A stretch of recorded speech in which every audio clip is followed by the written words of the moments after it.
So today we're going to talk about elbow injuries. And the thing that you're going to want to take into consideration with rehabilitation relative to the elbow is what you can and cannot do with the shoulder joint following a surgery or acute injury of the elbow.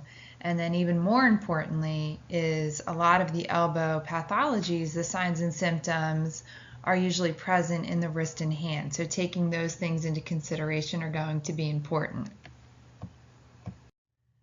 So when talking about an elbow dislocation, probably one of the most common dislocated joints in the body relative or compared to the shoulder, really the degree of the stability is going to dictate how quickly one can get through the rehabilitation program.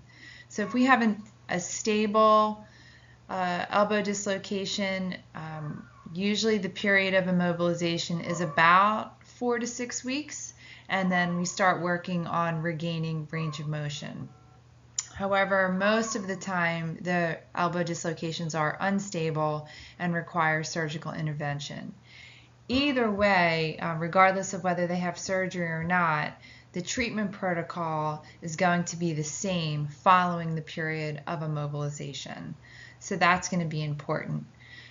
What we want to work on or think about are contracture development regarding or as a result of immobilization. That's going to be a concern. Okay, and then also when you think about osteochondritis ossificans, those are some things that you might want to think about as well. So there's a lot of complications relative to regaining range of motion, more commonly in the end ranges of flexion and then also extension, depending upon what direction the dislocation occurred.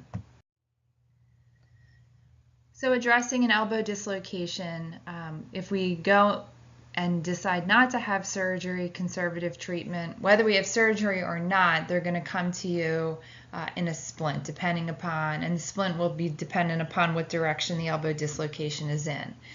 Looking at controlling for pain and swelling, that's going to be important moving forward because a lot of elbow dislocations also are accompanied by neurologic signs and symptoms. So you're picking your modality for pain is going to be pretty important. If they present with a lot of swelling, these neurologic signs and symptoms may also be exacerbated. So in the beginning, they are in the splint. We want to keep them in the splint. We are in no rush to get aggressive with any kind of treatment as far as moving the elbow, because we want to allow a good foundation of healing, give it the best chance it can so that we don't have to have surgical repair. So in the beginning, in the splint, we can initiate some gripping exercises. So first start with, just finger range of motion and then work on gripping. That'll also help with controlling for swelling as well. We can start some shoulder isometric ranges of motion so long as any neurologic symptoms are not exacerbated or pain at the elbow. Days 4 and 5, we can start looking at doing some gentle range of motion. I would start with wrist range of motion first and then progress to elbow flexion and extension in range of motion. I know my slide and the book says starting isometric, but let's get the wrist moving, and then after we get the wrist moving in flexion extension, then start wrist isometric strengthening tasks. Once we have that completed, then we can progress to active elbow flexion and extension range of motion, and then progress that to flexion and extension isometric tasks. So we'll start the wrist at day 4 or 5, and then we'll progress to the elbow. We want to avoid any kind of passive range of motion tasks in the early stages. I wouldn't even touch them. And it's okay. If it was a pretty significant elbow dislocation, it's okay to start this day 14. Because again, we want to give, especially if it's a young child, we want to try to avoid surgery at all costs. right? So again, to give them the best environment to heal, and because they already have laxity in their joints, acquiring range of motion after a 2-week immobilization period is not going to be that difficult. So in your textbook, it says day 10 to discontinue the splint and initiate passive range of motion. I would use that time frame very loosely. Most of the time, physicians want to keep the splint on for at least 3 weeks and then progress forward that way. So if I could just take a step back as far as treatment goes, if I were looking for just sort of summarizing improving range of motion in the acute phase of an elbow dislocation, my first goal would be to work range of motion for my fingers and hand. Then at days 4 and 5, I would begin range of motion for my wrist, only in flexion, extension. You can even do ulnar and radial deviation at the wrist. And then after that, then progress to active range of motion at the elbow, only in flexion and extension. Then after that, at the, I would say, 2-week marker, if we're seeing limitations to elbow flexion and extension, then we start to initiate passive range of motion in flexion and extension. And it's usually not until 2 weeks, and that's when we would start to initiate pronation and supination. Okay, so that would be how the range of motion goes. If we're not getting range of motion back passively, that's when we would start to initiate our manual therapy techniques. So again, we just want to sort of follow the doctor's advice. It's going to dictate, this progression is going to be dictated upon the severity of the injury and the age of the athlete.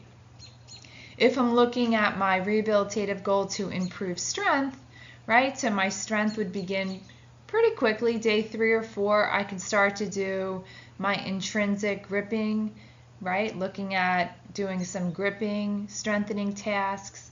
Then I can start to look at isometrics at the wrist in all motions. Then I'll progress to isometrics at the elbow.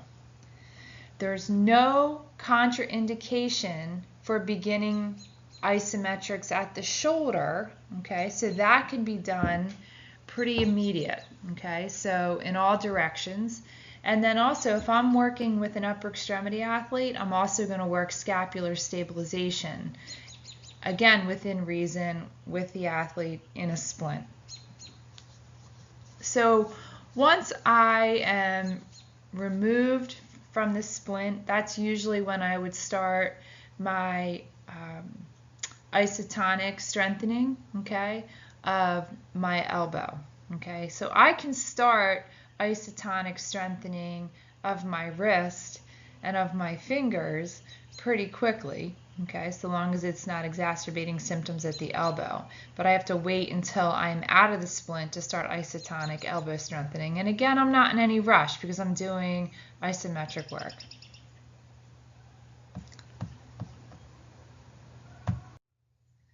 So an unstable elbow, usually they're immobilized for 3 or 4 weeks. We're going to sort of progress the same way. They're in this, if you could see this elbow splint up in the corner here, we start to limit their motion in the brace. So the nice thing about having surgery is that you know the static stabilizers have been repaired. That's the benefit of it, right? That's the benefit with any surgery. So for range of motion, we limit motion in week 1, right? They come out of surgery and they're limited in motion. The brace is set between 30 and 90 degrees of flexion. And then every week following, that brace opens up and will increase extension by 5 degrees and, well, I think it's flexion by 5 degrees and extension 10 degrees each week. So we'll continue to do that until we get range of motion.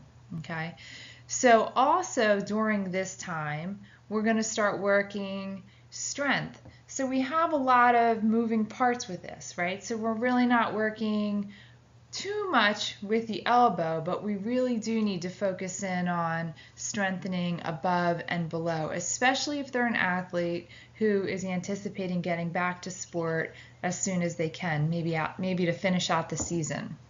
So grip strength, we start working pretty quickly.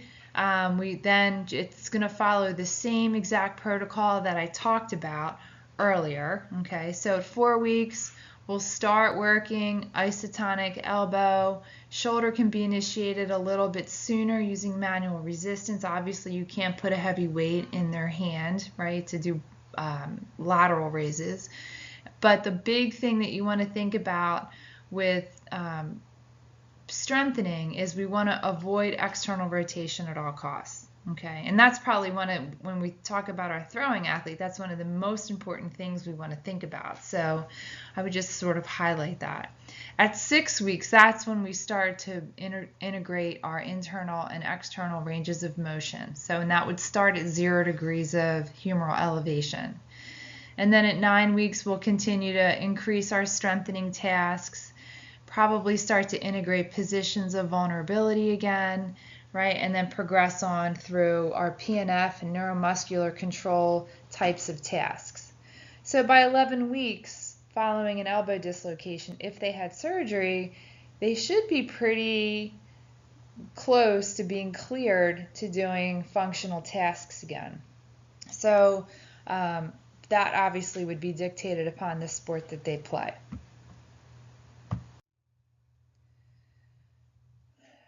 So when we talk about considerations, right, one of the big considerations of an elbow dislocation is a fracture.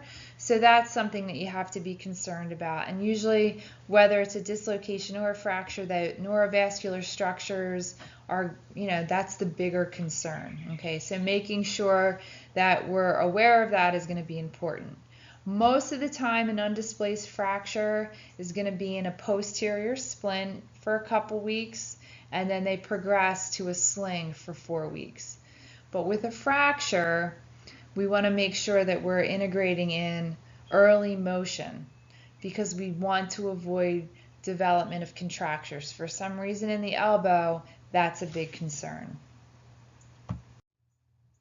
A displaced fracture, usually they'll go in for surgery, and you'll see this abbreviated term, ORIF, stands for open reduction, internal fixation. So you'll see this a lot relative to ankle and also with the elbow, wrist, and hand. Okay, so open reduction, internal fixation. So usually if you have a displaced radial head, that's your ticket right into surgery. If you have an olecranon fracture, okay, usually if that's displaced, that's your ticket into surgery for an internal fixation. So it's important to obviously accurately diagnose a dislocation and a fracture so that you can provide the best early care that you can. So following a fracture, obviously we want to reduce swelling. Range of motion exercises, we want to initiate them fairly quickly. Our goal following a fracture is we want to try to have this range, what I'll call the mid-range of motion complete or full by the end of week 2. So 15 to 105 degrees of motion, that's our goal for the first 2 weeks following an elbow fracture. And after 2 weeks, we really want to kind of focus in on making sure that they're getting full extension, so utilizing any kind of manual therapy techniques to get there. Okay, so that's your biggest concern with an elbow fracture, is just getting back full elbow extension in a safe time period. So for improving strength, we want to start to think about, so if we have an elbow fracture, looking at improving strength isometrically with wrist flexion, extension, doing some gripping work, okay? And then we can start to do isotonic wrist flexion and extension. Okay?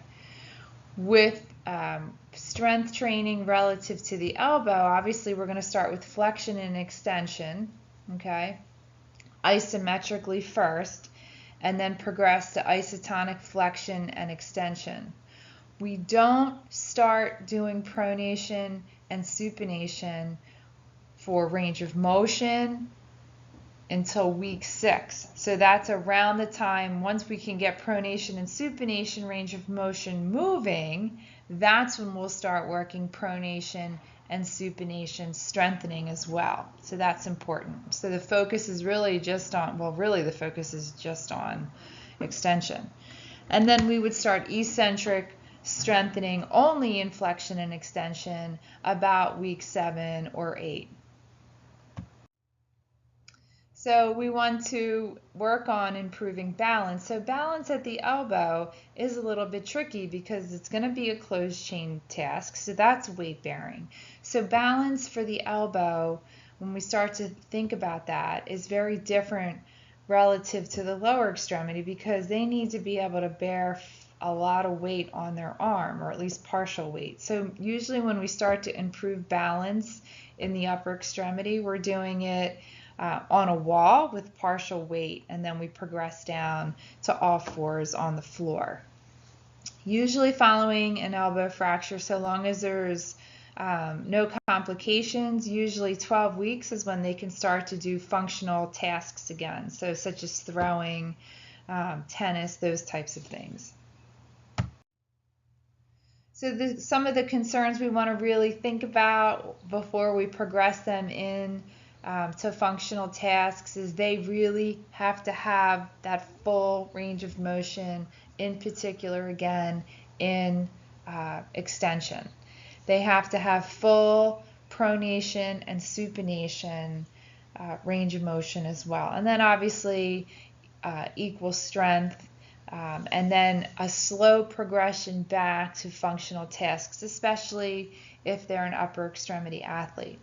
If they're a lower extremity athlete, what are the tasks that they need to be able to do? Well, it would be your activities of daily living, right? Writing, picking paper clips up, those types of things, working the intrinsic muscles of the hand.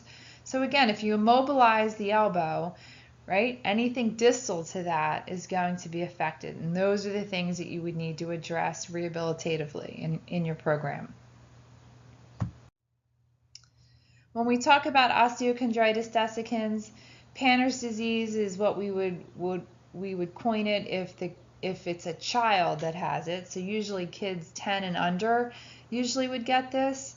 Unfortunately, it's because of poor biomechanics, or it could be falling on an outstretched hand. Okay, so when we talk about the pathomechanics, make sure you review it. Okay, but this is sort of joint mice, right? So people who get it in the environment that we commonly treat in would be your overhead athletes, your throwers. Okay, so gymnasts are very prone to getting it because of all of the tensile strength that they place on their elbow, and basketball too. Okay, again, falling on the court, those types of things. So it's that repetitive compressive force between the radial head and the capitulum. Okay, and that could come from valgus overload at the elbow.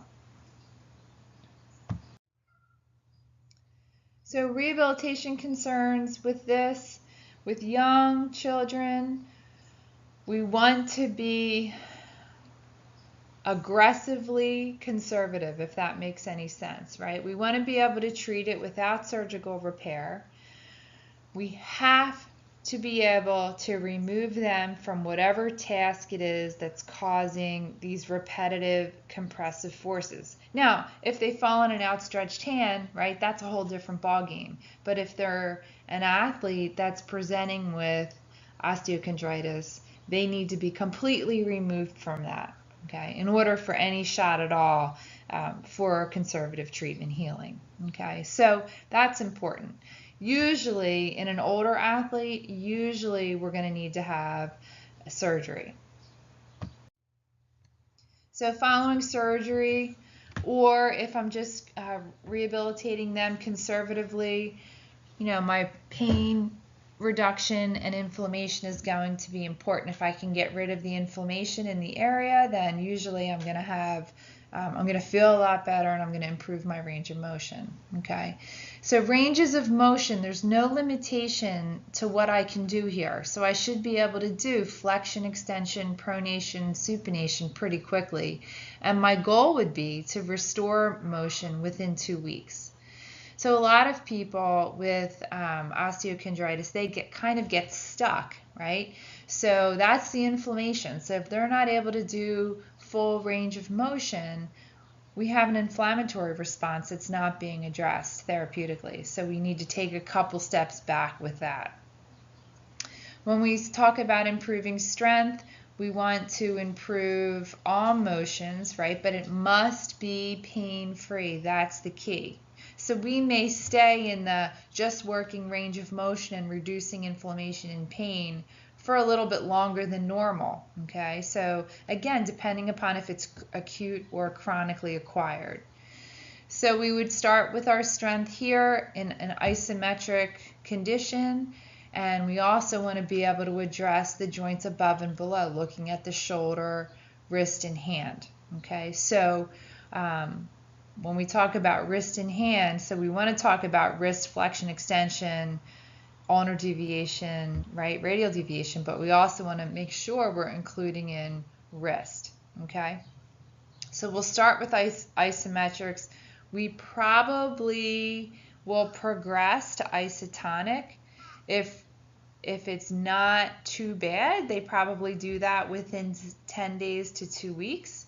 And as soon as I have full range motion, pain-free isotonic strengthening, then I really, as soon as I can, want to introduce eccentric loading of the elbow, okay, because that will help at the end of the day, especially if it's a chronically acquired case. At the end of the day, that's going to help because it's an itis condition, right? So we need to focus on the eccentric component as quickly and as safely as we can.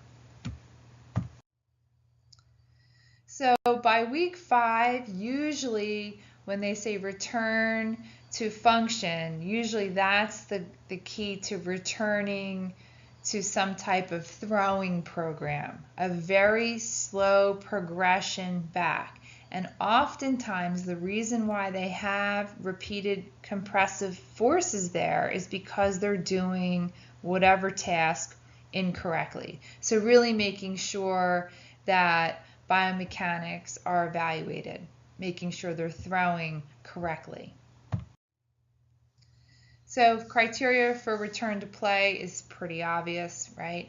But the big thing is education of the child, the parent, the coaches, because we really need to look at what they're doing in any given day. Pitch count, biomechanics, right? Other sports that they're also participating in that may involve the elbow as well. So those are things that would need to be considered, all right? Usually if they end up needing the scope, surgical repair, we can get them back fairly quickly, within 2 months, okay? But they still need to follow the same progressive protocol, and they still need, there's a reason why they landed in surgery. They're doing something wrong,